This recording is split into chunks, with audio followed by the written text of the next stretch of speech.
you're a bit in the dark. There you go. Get some light on you. There's water right in front of you, Michael, if you want. Just help find it. Thank you. Thank you. Yeah. All right, stay in place so that we're all here. 5 seconds. And loud. And everybody talk up. Welcome to the conversation.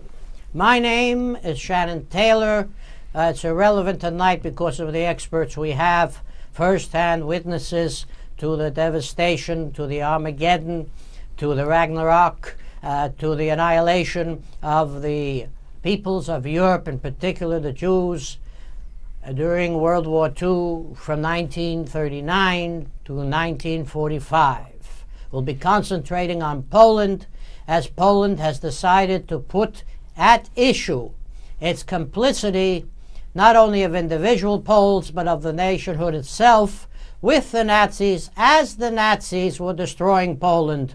It's similar to North Africa, where the Africans sided with the Muslim Mehdi from Palestine, even though Haile Selassie was faced with poison gas from Mussolini and the Nazis were overrunning every country. The Mufti claimed allegiance, being from Jerusalem, on the Muslims in North Africa to join the Nazis. Similarly in Poland, while the Nazis were laying waste to 6 million civilian Poles and destroying the country over and over again, nevertheless, we claim the guards at Auschwitz and other death camps, and the majority of the death camps and the individual townspeople not only knew what was happening but facilitated what was happening, and that has now been declared, what I just said, to be a crime in Poland, to say that, to allege that, to even hint at that, to utter the words that Poland or Poles in any way were complicit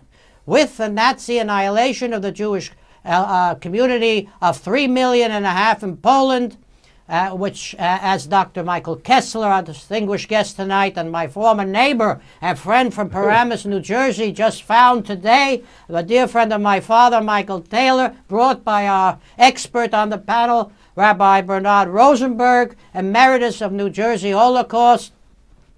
Both prolific authors. Their books are on the table. I can't even begin to mention all of them. I hope they will.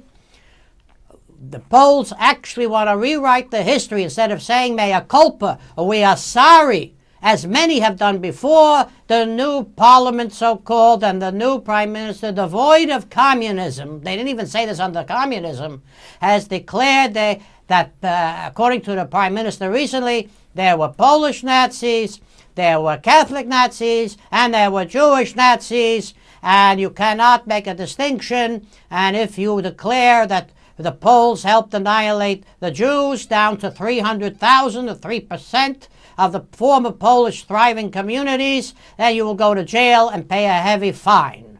And in response to that, I will turn it over to Rabbi Rosenberg, who will then bring in our guests and the rest of the subject. Thank you. First of all, I want our audience to please understand, for us sitting here, this is a very dramatic night. My friend here is a child of Holocaust survivors. I am a child of Holocaust survivors. Here we have real Holocaust survivors, not the nonsense that you're reading in the paper. So let's begin with truth. The truth is that what the most Polish people and their leadership are saying at this very moment is an out fabrication, a hoax, and a lie. Now, I have been predicting for years that this horrible day would come, because Poland is not the only country doing this. There are other countries, and this is called revisionism. And what will happen when the Holocaust survivors are all gone, and when we, the children of the Holocaust survivors, are all gone, these revisionists will come out of their holes, and they will say it never happened. Not only did it never happen, Jews, you killed your own people. It's not true that the Polish did anything or the Nazis did anything. You Jews, you killed yourselves because you had nothing better to do. Now, I am so proud to have my friend and mentor, Dr. KESLER, who's here. And I'm going to begin, if I may, by merely asking you, you're a witness, you're an eyewitness. Tell me what happened to you. Tell from he's from MIT, you know, I respected him for that back in Paramus. Tell us the truth. In 1934, when I was 9 years old, my father was let go from work with Graf Zamoyski, the most powerful man in Poland. Why? Because Graf Zamoyski fired all the Jews under the prodding of Hitler and the Nazis. My father was indeed a forester working for many years in the woods near Lublin, where I spent my wonderful childhood. So in 1934, we experienced the first being uprooted. We went back to the place of my birth in Dubno, eastern Poland, now Ukraine. And there I began to experience anti-Semitism in a different way. For example, my venerable teacher of history was let go, and the young brown shirt teacher, meaning a Nazi, came to teach us history. And in the first few lectures, he was trying to prove that Hitler was the greatest man who ever lived.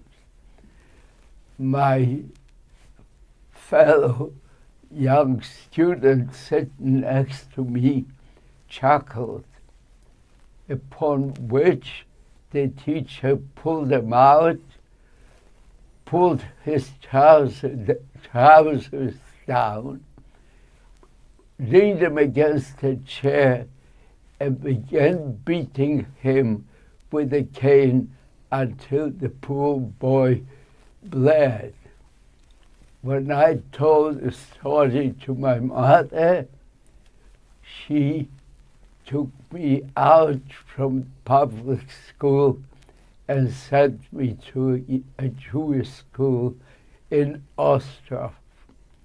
So that was my second experience as a child, being persecuted by the very teachers who were supposed to teach us.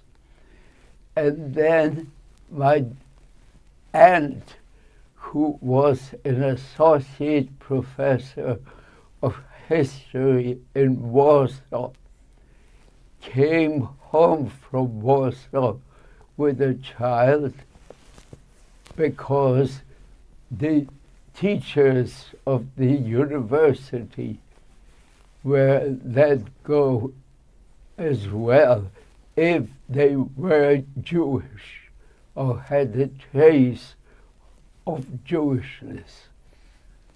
That was hate number 3. And on, after the war, I wanted to come take a look at my devastated home, and the usurper of the home came out, said, "Wait a minute." He came back with a fork and threatened to kill us. A pitchfork? With a pitchfork, pardon me. Oh. "Get out, you dirty Jews." After the war? After the war. Now, there was not a single incident. In July of 1946, a friend of mine from Ort. At the time, I was in a displaced persons camp where I attended the Ort school. My friend decided to go back to his hometown, Kielce, Kielce. A month later, we learned that he and 45 other Jews who tried to return to their homes were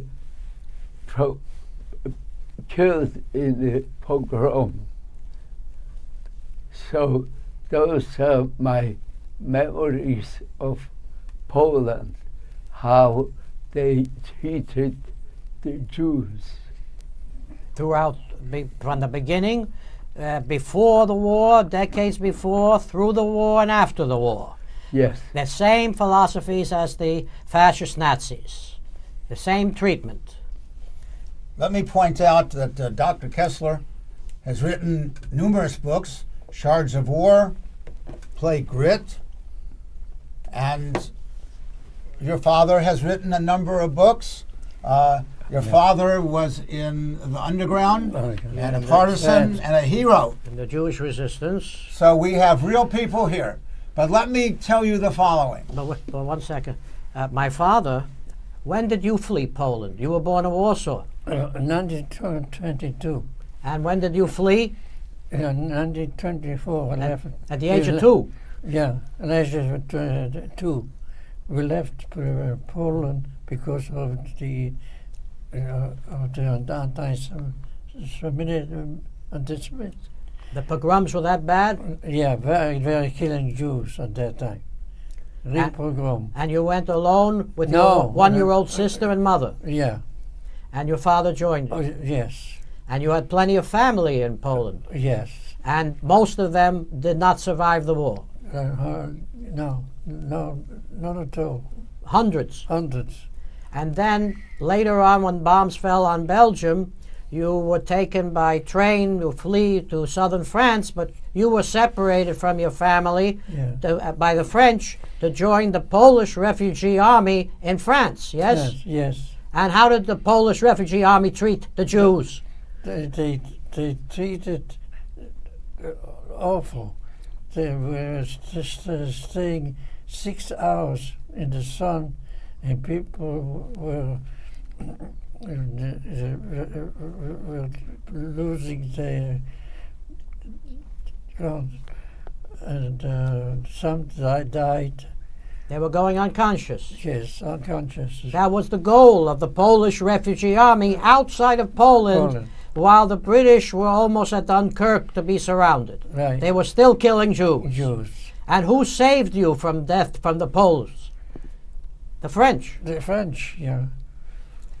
And the Polish officers, they went to Dunkirk, and it didn't tell us.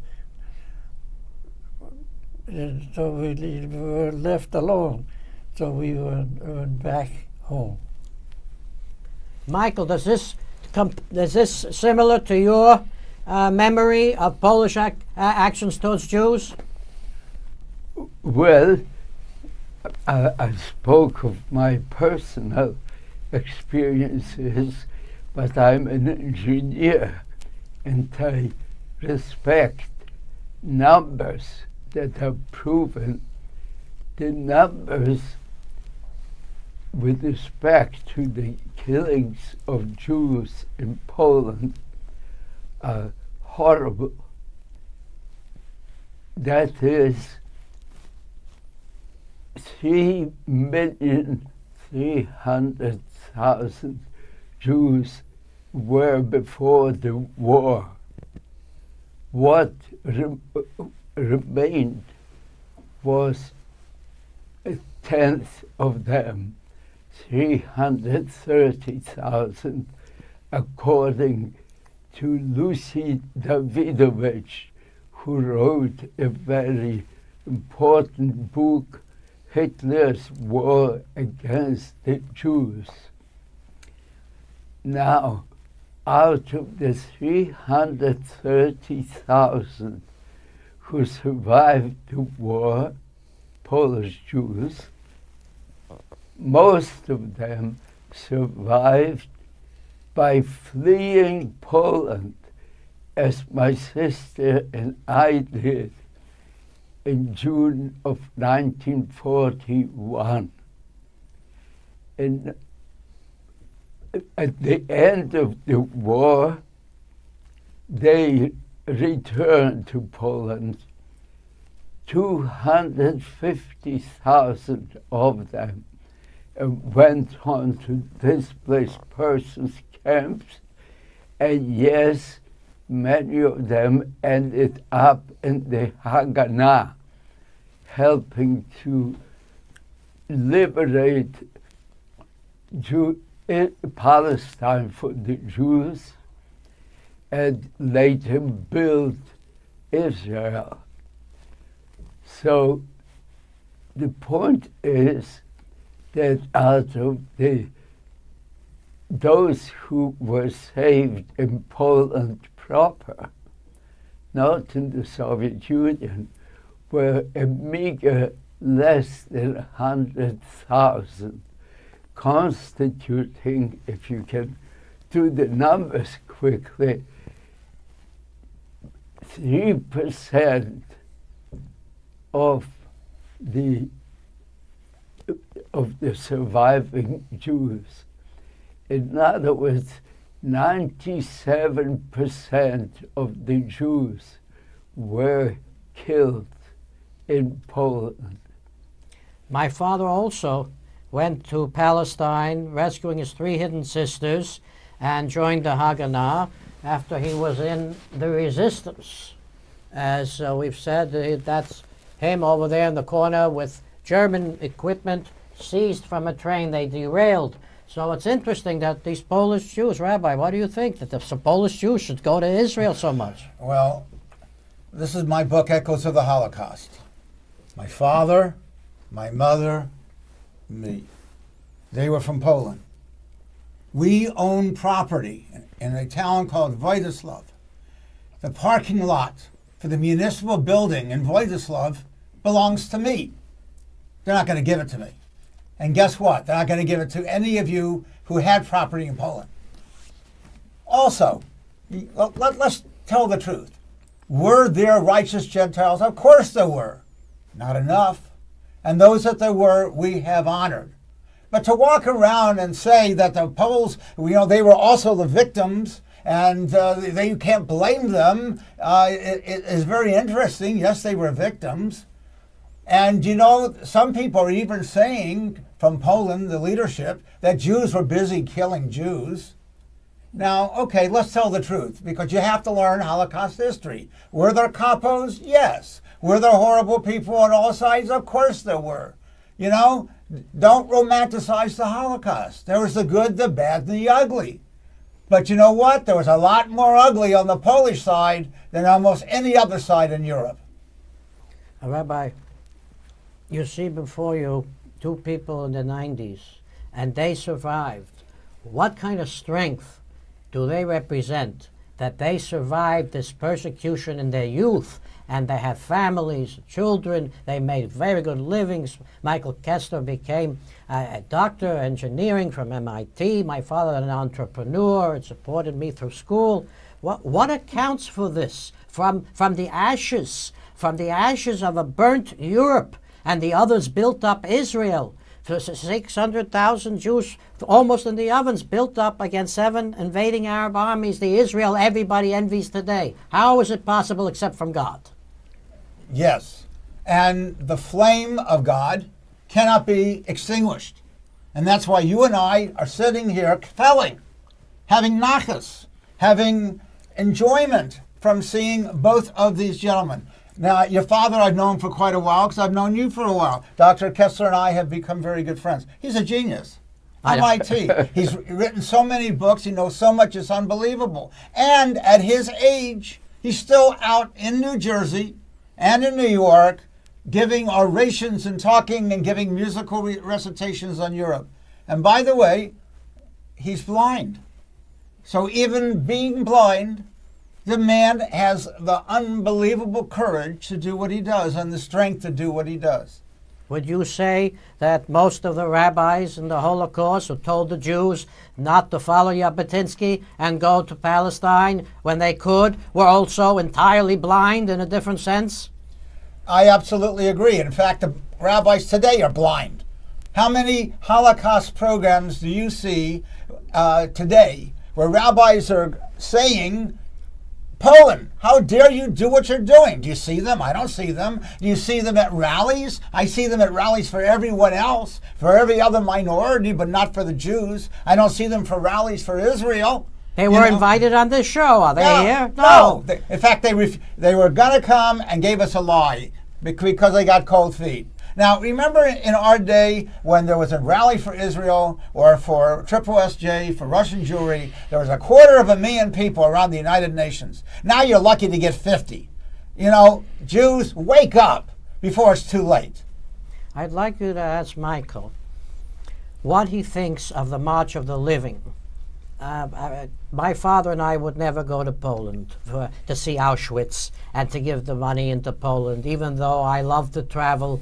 I wouldn't go there. My father wouldn't set foot in Germany. I would love to travel, love to go and see the architecture, the art, hear the music. But for this history, I don't believe I should. What does our mutual friend think? Michael? Yeah. Yes. Both Michaels. You're Michael first. The March of the Living is very well known to our family. A very important member of our families is Esther Reed, Rabbi Esther Reed, Associate Director of Hillel, the largest Hillel in the country. She went on a March of the Living, and that was 20 or so years ago. And that indeed fired a flame in her to become what she is, a rabbi devoted to help young people understand Judaism and themselves. So, yes, I think it's a wonderful idea. I hope it will continue. But Dad, would you go to Poland to see Auschwitz, where your parents and elder sister are ash, and then go on to Israel on this tour by the Jewish community? And never put my foot all these atrocities. Yes, especially now that they said that the Poles were the friends of the Jews? Would you go there to Poland to shake the Poles? Never. I hate them from bottom. Since your first days, they let you know what they thought of you. Yeah. Now, what about when Rabbi Avi Weiss went to Auschwitz to protest the increased number of crosses and churches and the perimeters encroaching on the Auschwitz extermination grounds, and he and his peaceful protesters, all Jews, were doused with urine? Wasn't that a harbinger? Couldn't that have told people what the Poles were still thinking and what would lead to today's legislation? Didn't you see that as a sign? Give it up. Well, let's understand. There are good Poles.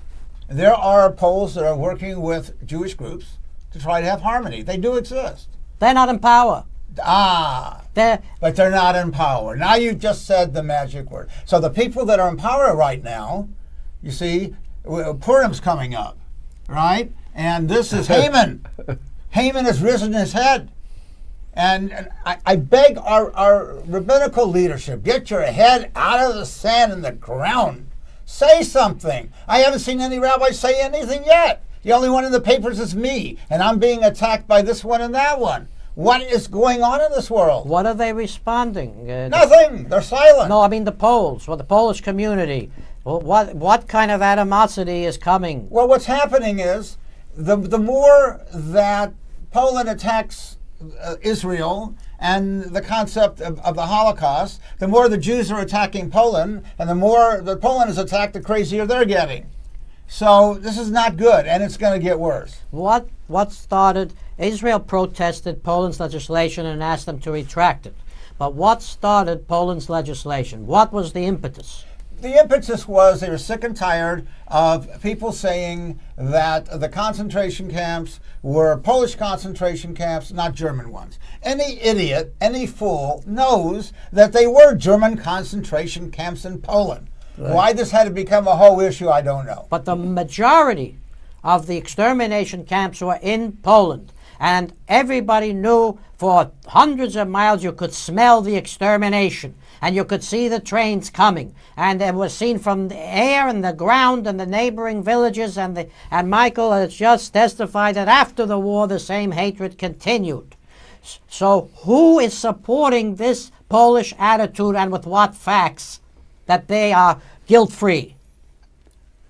Obviously, the right wing that is still very anti-Semitic and who wants to do whatever it can. The European Union? Yes, and still destroy the Jews. The United Austria, Nations? the United Nations, France, go through every country you can possibly think of. They hate the Jews.